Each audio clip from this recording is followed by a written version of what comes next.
Red Bull and the RB19 have been in dominant form throughout the 2023 Formula 1 season, and they've already secured both World Championship titles for the third season in a row. This has meant that the battle for second position in the championship has taken on a greater significance. And as we reach the final races of the year, the contest between Ferrari and Mercedes is well and truly heating up. Here we will find out how Ferrari are planning to win the race to be the best of the rest.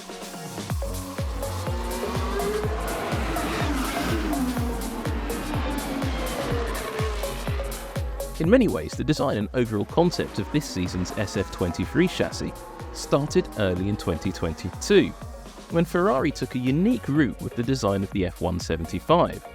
It featured distinctive and large slab-sided side pods, which featured a dished upper surface.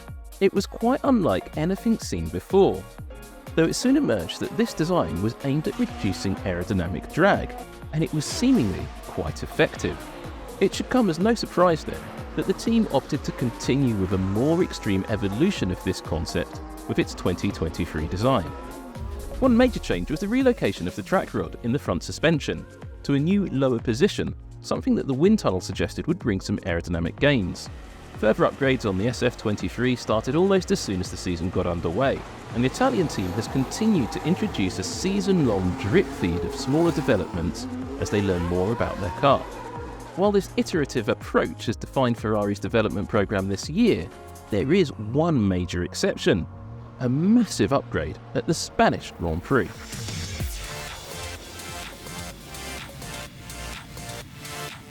The Spanish Grand Prix upgrade package changed the concept of the SF23 quite significantly and moved Ferrari away from the dished side pod design to a tighter and more sculpted layout.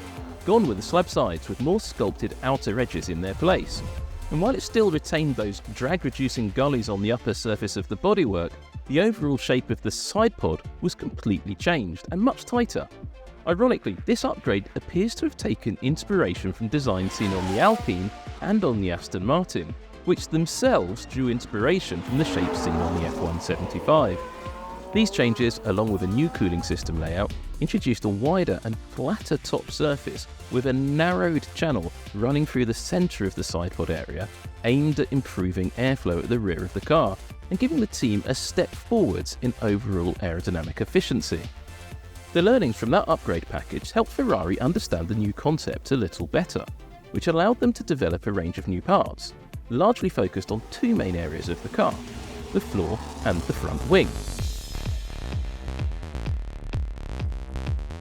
The front wing is important on any F1 car, as it is the first part of the car to meet the air. And with a major departure in its original concept for 2023, Ferrari has tinkered with it extensively this year. A new end plate came in Saudi Arabia, and a completely new wing design appeared in Austria, which was aimed at improving the interaction of that part with other components downstream of it, and also giving the team a little bit more flexibility with their car setup. The new shaped flap was not a circuit-specific development, but it did retain the distinctive slot gap separators which Ferrari has featured on its car since the beginning of the season, a design directly inspired by a controversial wing design introduced by Mercedes last season.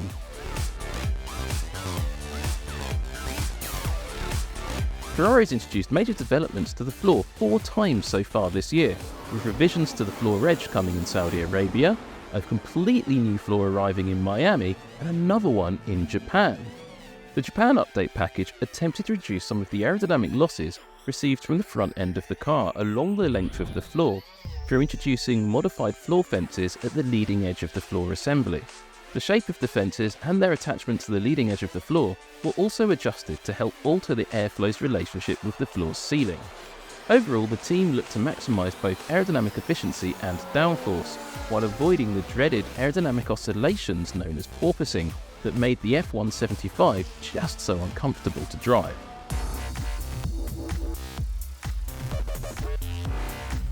The Ferrari cars have suffered from some inherent strengths and weaknesses.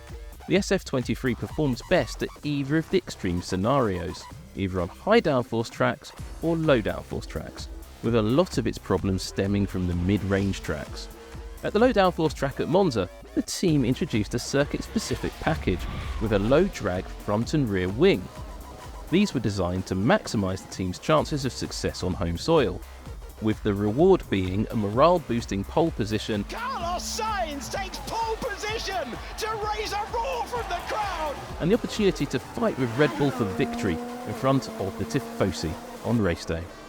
At the other end of the scale, Ferrari have been much closer to the outright pace, and they've even set it on high downforce street tracks, including pole position in Baku, Charles Leclerc, extraordinary stuff!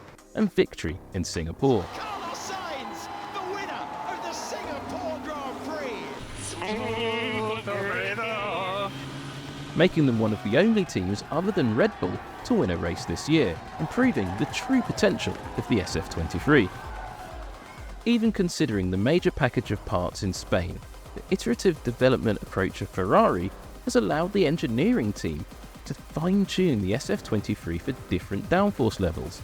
It's paid dividends in terms of car pace, and that was proven very clearly by the shock qualifying performance to lock out the front row at the Mexican Grand Prix. Ferrari have found a performance when it mattered most! With time running out to decide the final standings in the Constructors' Championship, can Ferrari make those final few tweaks count to overtake Mercedes and cement their position as Red Bull's biggest challenger?